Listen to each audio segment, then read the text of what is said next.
Okay, this is Martin's Fiat.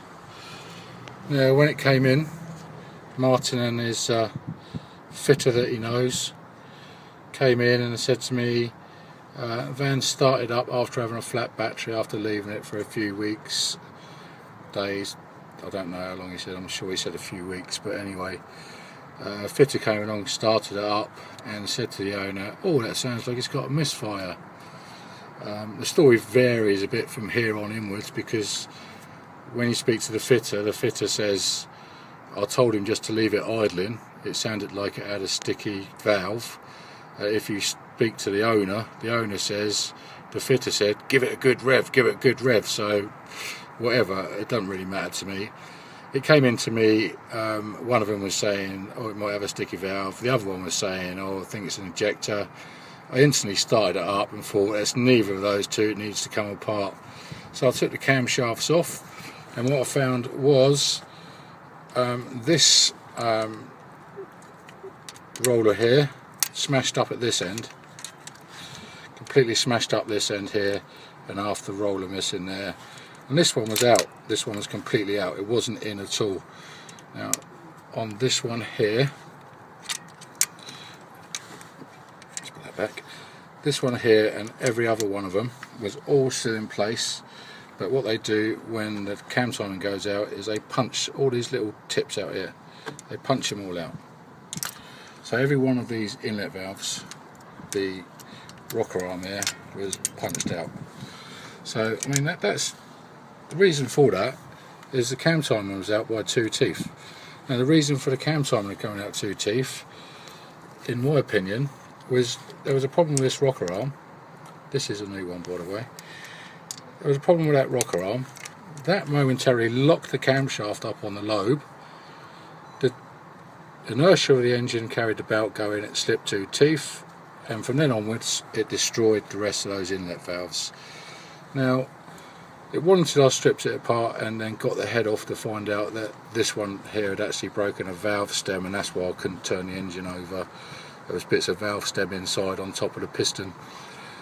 Customer came in and said to me, oh, I've been round the corner and they've said to me, you've left the belt loose. Well, I thought about it all night long and thought, well, how do I prove that? I mean, I've already taken it apart now, so I couldn't call him round here when I took the cover off, which, had he brought it in and said it to me, I would have took the cover off or waited for him. I took the cover off in front of him, showed him how tight the belt was, because he's only got my word for it now, but the belt was tight. That's what I found was broken. That's all I found that's broken. The collets were missing out of here, obviously from the trauma. What happened first, the chicken and the egg, I don't know.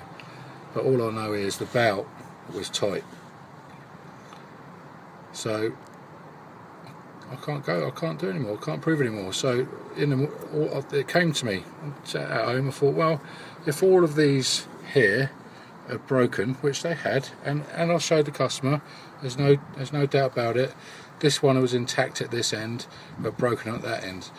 Now on every single valve on the piston, every valve had made an indent where it obviously pushed it straight up and broke every single one of these. Now this valve here, and I called the customer around the very next morning and said, look, this is what I think's happened, and the way I can prove it is this valve here at the time of all of those snapping was closed. And the reason I know it was closed is because there is no witness mark on the piston at all, and there's a witness mark for every other valve.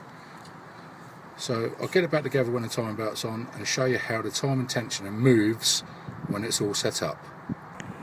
Well, as I said earlier, I'm still on the same job. I'm underneath, I've put the cam belt on, I've tensioned the cam belt, and the book tells me to put that little dot that's just in there, in the centre line there, that being the first mark, this being the second mark, and that one there being the third mark. So we put it in the centre line there. I'm going to turn the engine over, try and keep the camera, try and focus the camera, there we go, I'm going to try and keep the camera still, there we go, like that, and turn the engine over, and if you see, the tensioner stays within those lines there, but it is still free to take the slack up as and when it's required. There's plenty of free play on there. So that's the engine being turned over. let's stop that. I'm just going to show you.